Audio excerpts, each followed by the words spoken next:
Beleza, o Arcos Notícias está aqui hoje com o vereador e presidente da Câmara, doutor Luiz Henrique. Doutor Luiz Henrique, obrigado por recebendo a gente. Eu que agradeço. O senhor propõe juntamente com a Câmara, um repasse, o retorno dessa verba, que é vinda do Executivo para gastos na Câmara. Através dessa economia, você vai estar repassando novamente, no fim do ano, para o Executivo, só que vocês estão querendo inovar, né? Eu queria que você contasse um pouco dessa inovação para a gente. Bem, Ronaldo, boa tarde a todos os internautas que acompanham o Arcos Notícias. A Câmara ela não faz dinheiro, a Câmara não tem rendimento próprio. Então, toda a verba que vem daqui, vem para a Câmara, vem através do Executivo. Tá? Então, todo ano acontece um repasse, que para municípios do tamanho de Arcos pode ser até de 7% do orçamento líquido do Executivo. Então, no ano de 2019, estaria gerando em torno de 6 milhões, 7 milhões de reais, tá? Se fosse 7%. Então, através de uma mudança de mentalidade, uma mudança de postura dos vereadores, que vem desde 2017, mas no ano de 2019 nós incentivamos mais, nós tivemos uma economia muito grande desse valor do orçamento da Câmara. Então vai nos sobrar, no final desse ano legislativo, R$1.700.000 ou um pouquinho mais. Então, este ano nós resolvemos inovar, tentar levar para o Executivo alguns anseios da população em relação a esse valor, esse remanescente. Todo ano o valor é utilizado para pagamento de 13º, para pagamento de alguns contratos que estão no fim, algo nessa linha, mas que é pouco sentido pela população. Então nós resolvemos, através dessa inovação, que nada mais seria do que o que se chama de orçamento participativo, que nunca a população participando de onde vai ser utilizado o seu próprio dinheiro. Porque o dono desse dinheiro não é o presidente da Câmara, não é o prefeito, é a população. Então isso daí que a gente queria deixar bem claro, e a população está sendo chamada a participar da votação, lembrando sempre que não é a Câmara que faz a obra, e a Câmara não tem o poder de obrigar o prefeito a fazer a obra. Ele só propõe. A Câmara só vai propor. Só vai propor de acordo com a escolha da população. E aí, cabe à população cobrar de quem é de direito, que é do senhor prefeito. Só para a gente ter uma ideia, esses 1.700.000, o que daria para fazer? Vamos lá. É muito dinheiro. É muito dinheiro. Uma economia muito grande que foi gerada em 2019. Muito dinheiro. Então, 1.700.000 vamos lá. Hoje o município tem um déficit de 350 vagas para creche, de 0 a 4 anos. Certo. 350 vagas. Um pró-infância tipo 2, que comporta 288 crianças, custa na faixa de R$1.400.000 montado. No creche pró-infância tipo 2 é como a Pablo Vitor lá do Calcita, tá?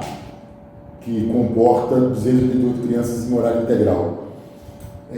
Nós conseguiríamos fazer uma escola com esse valor, nós conseguiríamos fazer uma reforma ampla no Hospital Municipal, nós conseguiríamos comprar um tomógrafo de última geração. Arcos seria uma das poucas cidades do Centro-Oeste com um tomógrafo público, tá? Que poderia se fazer convênio com os municípios circunvizinhos, Bambuí, Medeiros, Iguatama, Córrego do Fundo, Jacareí, um consórcio de saúde para a manutenção desse tomógrafo.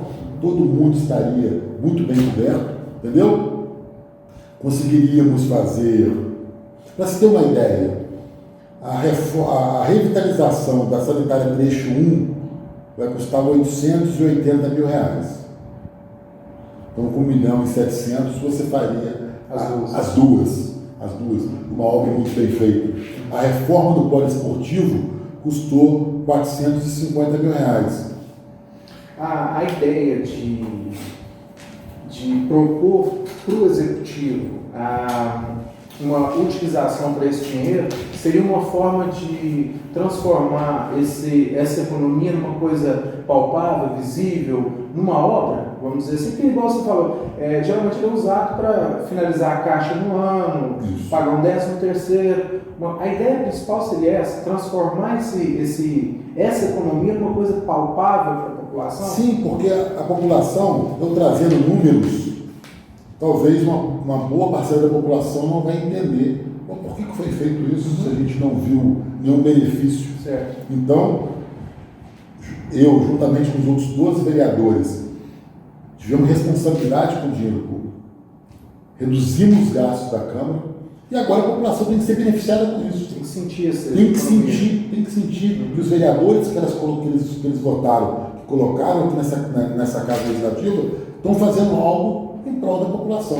Só para a gente exemplificar mais uma vez, eu acho que o exemplo que o senhor está querendo nos passar é o seguinte: você faz uma economia na sua casa, você tira um pouquinho daqui e dali, para você construir um outro quarto, para você comprar um carro, transformar numa viagem, uma festa de 15 anos, isso aí. Onde todo mundo vai ser beneficiado. Isso aí. Corretamente. Caso, hipoteticamente, o executivo não acate a ideia de vocês. Não, nós não queremos e tal.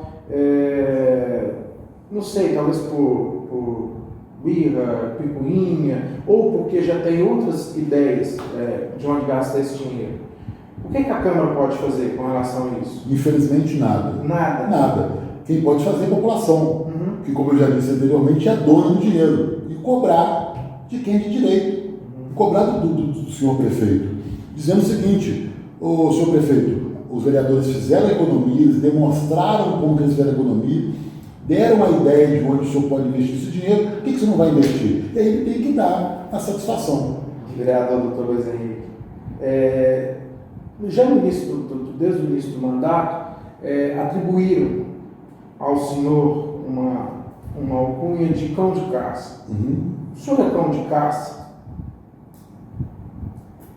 Ronaldo, é até interessante isso.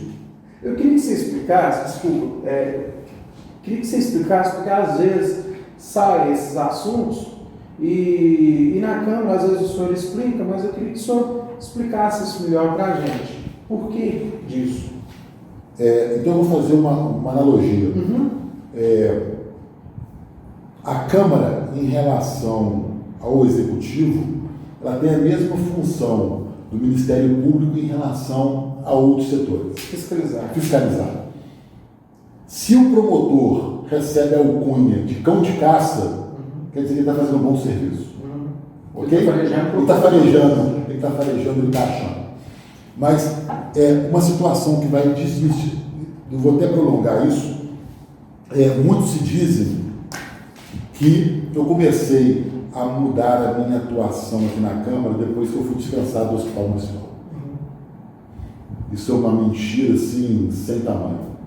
A minha primeira atuação na Câmara Municipal, que foi no dia 7 de fevereiro, se eu não me engano, a primeira reunião foi cobrar do Executivo o cumprimento do horário dos médicos das unidades básicas de saúde. Eu ainda era prestador de serviço do Hospital Municipal e foi minha primeira ação fiscalizatória. Tanto é que depois o Ministério Público interveio e os médicos têm que cumprir as 40 horas semanais. Então, como que pode se dizer que eu comecei a minha atuação de vereador fiscalizatória depois que eu fui dispensado? Não. Veio antes. Não veio antes. Veio antes. Eu tenho quase certeza que eu fui até dispensado do hospital por causa disso. Uma perseguição? Não posso afirmar que é uma perseguição, mas de repente eles me entenderam de outra forma, mas isso não vem ao caso. Isso, águas passadas não movem moinho.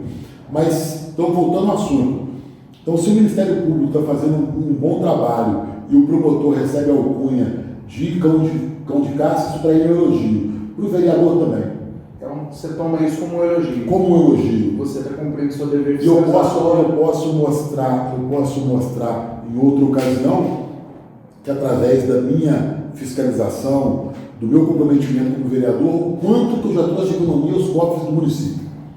Tá? De licitações que estavam erradas, de prestação de serviços que estavam erradas, de entrega de material que estavam irregulares. Isso daí é a função do vereador que gera custo para o município. Talvez se você fosse omisso, você não teria esse nome, vamos dizer, até eles tentam jogar isso como pejorativo. Para você já explicou que não se sente isso. De forma nenhuma. Mas você acha que se você fosse um vereador omisso, talvez você não passasse despercebido? Seria um cordeirinho. Vaquinha de presépio. Vaquinha de presépio. O falador de sim, de favorável. Isso não é meu perfil e nunca foi. Você acha que o pessoal às vezes entende a sua fala forte, o seu jeito de resolver as coisas rápido, que é já de médico, né? Que médico tem que ser médico de pronto-socorro, tem que ser efetivo na hora. Você entende isso como uma pressão? Talvez? O jeito de você falar, com ênfase, com força? Ronaldo, eu vou te ser sincero. O executivo municipal, eu não digo somente dessa administração, eles não estavam preparados para o vereador que cumpre a sua função constitucional. Eles não estavam preparados para isso. Vou te dar um exemplo. Eu já apresentei 73 propostas de projeto de lei ao executivo. Isso nunca aconteceu. Isso é um fato inédito. Apresentar proposituras para o executivo estudar aquilo e transformar aquilo em projeto de lei. Era sempre o contrário, eles mandavam praticamente mastigado e era sempre aprovado. E sem emenda, sem nada. Então, eu posso te falar que um dos projetos que eu apresentei nessa casa, que ia beneficiar muito as pessoas na área da saúde, tá? Que cobraria dos comércios locais, supermercados, que separasse uma gôndola de alimentos para portadores de doença celíaca, que são quem tem intolerância a glúten, intolerantes à lactose e os diabéticos. Porque tem muitas pessoas com essas doenças que chegam no hospital passando mal porque elas não conseguem diferenciar o produto. Agora, se o estabelecimento tem a obrigação de separar uma gôndola somente para intolerante à lactose, ele pode chegar e pegar aquele produto, o biscoito, sabendo que não tem lactose. Tem pessoas que não sabem ler. E esse projeto foi aprovado aqui na Câmara, por unanimidade, e o prefeito vetou o projeto, porque foi de minha autoria. Não sancionou. E não sancionou. Então ele não pensou na população, ele pensou de contra o vereador. Entendeu? Eu posso te citar outros exemplos posteriormente. Outra situação que você não me perguntou, mas eu tenho por obrigação de falar, é o seguinte: a questão que muitas pessoas, principalmente as que estão na administração atual, o quanto eu recebia de salário como médico no hospital municipal. Hoje, de 2017 para cá, o número de médicos explodiu. Não só em Arcos, Formiga e região, talvez no estado de Minas inteiro. De 2007, foi o ano que eu cheguei aqui em Arcos, até o ano de 2016, tínhamos 4 prestadores de serviço do hospital municipal. Dr. José Ovídio, Dr. Luiz Rolando, Dr. Emiliana, Dr. Stan. E eu, tínhamos 5. Finais de semana, ninguém queria trabalhar. Natal, Réveillon, Carnaval, ninguém queria trabalhar. Então foi feita uma denúncia ao Ministério Público, dizendo que eu recebi valores indevidos, salário sem ter trabalhado.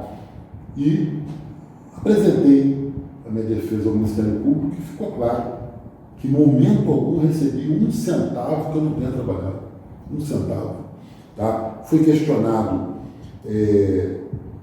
como eu consegui ficar no hospital, os atendimentos noturnos. Eu mostrei para o promotor que os pacientes, principalmente à noite, eles não demoravam 5 minutos para ser atendidos. Nunca deixei paciente esperando. Entendeu? Então foram esclarecimentos que foram feitos que foram de grande valia, principalmente para mim, para eu ficar tranquilo em relação a esse tipo de situação que foi aventada por membros dessa administração. Então, Ronaldo, quando se diz que o vereador começou a atuar da forma incisiva que eu atuo, e não tenho vergonha disso, muito pelo contrário, eu me sinto orgulhoso de estar cumprindo fielmente meu papel no qual eu fui eleito, devido ao meu afastamento do hospital. Isso é uma verdade. Hoje eu continuo prestando meu serviço, continuo tendo a minha vida da mesma forma, só que em outro município, entendeu? Ou em outros municípios que me acolheram da mesma forma que eu fui acolhido aqui em Atos no ano de 2007. Entendeu? E vida que segue. Se o senhor prefeito achou que eu não era necessário na prestação de serviço no hospital municipal, a gente tem que acatar. O senhor tem algum arrependimento de ter entrado na vida pública? Algum desgosto? Eu achava que era assim, eu não consegui passar minha mensagem nesse sentido? Ronaldo, interessante a sua pergunta. Infelizmente, eu não vou restringir a população de Arcos, vou falar a população em geral, ela não está preparada para que os agentes políticos ajam da maneira correta. Ela não está preparada. Tá? Então, por que ela não está preparada? Porque ela encara isso como picuinha, é uma palavra que eu acho horrível. Picuinha é quem está fazendo fofoquinha, é quem está sem serviço, é quem está desocupado. Nenhuma das minhas cobranças que eu fiz aqui na Câmara nesses 2 anos e 9 meses, foi fora da lei. Até mesmo se eu tivesse feito alguma atitude, se eu tivesse tido alguma atitude fora da lei, eu já teria sido caçado. Isso eu não tenho dúvida nenhuma. Eu já teria sido denunciado por calúnia, injúria, difamação. Então, eu não me arrependo de ter entrado para a vida pública, eu entrei com minhas próprias pernas, eu não fui empurrado. Eu não caí de paraquedas, eu não fui empurrado por ninguém. A votação que eu tive aqui no município foi uma votação recorde, tá? Principalmente para quem não é nascido e nem criado no município, quem não tem família aqui. Então, os meus eleitores dentro da minha casa eram 3. Tem candidatos que tem 200 numa família. Então, isso daí foi uma responsabilidade muito grande, tá? Muito grande. Infelizmente, muitas coisas passaram batidas, muitas situações irregulares. Então, os arrependimentos que eu tenho é de não ter tido mais oportunidade de agir como vereador, tá? Principalmente no que concerne à fiscalização. No que diz respeito à parte de legislar, eu acabei de falar aqui, eu apresentei 73 propostas de projeto de lei. O projeto de lei que reduziu o valor dos subsídios foi um projeto meu, tá, com emendas de outros vereadores, mas foi um projeto meu que hoje já está sendo replicado em mais de 300 municípios no Brasil. Tá? Então isso me dá muito orgulho. Vários projetos que foram encaminhados pelo Executivo estavam errados, projetos irregulares. Eu fui o primeiro a ir contra o Executivo retirar o projeto. Não foi nenhum, nem 2, nem 3, não. Foram inúmeros projetos. Eles apresentaram aqui na Câmara projetos irregulares que iam lesar o município. Eu fui contra, o Executivo foi lá e retirou o projeto de Paulo. Entendeu? Então, no balanço final, é mais fatos positivos do que negativos. Eu tenho certeza disso. Com toda essa, agora voltando um pouco da economia, com toda essa economia da Câmara, foi um esforço conjunto dos 3 vereadores. Dos 3 vereadores. E dos servidores da Casa. Os servidores também que abraçaram a ideia. Um copinho que você economiza já é... Uma luz que se apaga. Entendeu? O senhor falou anteriormente que tem outros projetos em andamentos para aumentar a economia da Câmara Municipal. O senhor pode falar um para a gente? Um dos projetos que já está em andamento, já estamos em fase de preparação do edital para licitação, é a instalação da usina fotovoltaica aqui na Câmara dos Vereadores. Nós vamos ser os pioneiros. Posso dizer que na nossa região centro-oeste seremos os pioneiros. A Câmara vai produzir energia. A Câmara vai produzir energia dela. O custo da instalação vai ser pago em 3 anos e 2 meses, e a partir do terceiro mês do terceiro ano já vai ser praticamente gratuito. Vai pagar a taxa mínima de R$100 e aí a gente pode passar até mesmo energia para o executivo, outros setores do executivo. Hoje gasta em torno de quanto a Câmara de Energia? Quase R$4.000 mensais. Uma economia grande. Uma economia muito grande. O pessoal pergunta muito para a gente com relação a concurso público na Câmara, que a Câmara sempre foi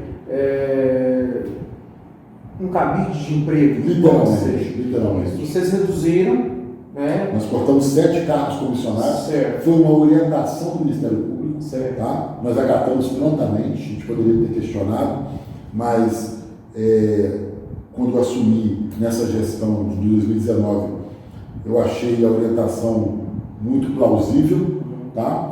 Doutor Luiz Henrique, tem alguma informação que você possa passar a respeito de concurso público aqui para a Câmara? Porque a população geralmente pergunta, o Executivo fez um concurso público, a Câmara pensa em fazer um concurso público também? Já tem alguma coisa nesse sentido? Ou uma possibilidade que não existe? Boa pergunta, Ronaldo. O nosso setor jurídico, juntamente com a comissão de licitação, já está em fase final de contratação da empresa que vai realizar o concurso público da Câmara. Serão 7 cargos, a maioria de curso superior, para compor o quadro de funcionários que ficou vazio depois da dispensa dos cargos comissionados. Tá? Então, deixar claro, nós dispensamos os cargos comissionados seguindo uma orientação do Ministério Público, mas o Ministério Público entende que esses cargos são necessários para a Câmara. Só que tem que ser de provimento efetivo, então tem que ser concursado e não por indicação política. Até mesmo para os servidores, porque muda o presidente, perde o cargo. Muda o presidente, perde o cargo. Um cargo de validade, né? 4 anos, um ano de validade, porque mudou o presidente da Câmara, acaba perdendo o seu emprego, o seu vínculo. Então, a população já pode começar a se preparar, que provavelmente a prova vai ser realizada em janeiro de 2020. Usando agora o futuro do pretérito, doutor Luiz Henrique seria um pré-candidato nas próximas eleições a prefeito? Ronaldo,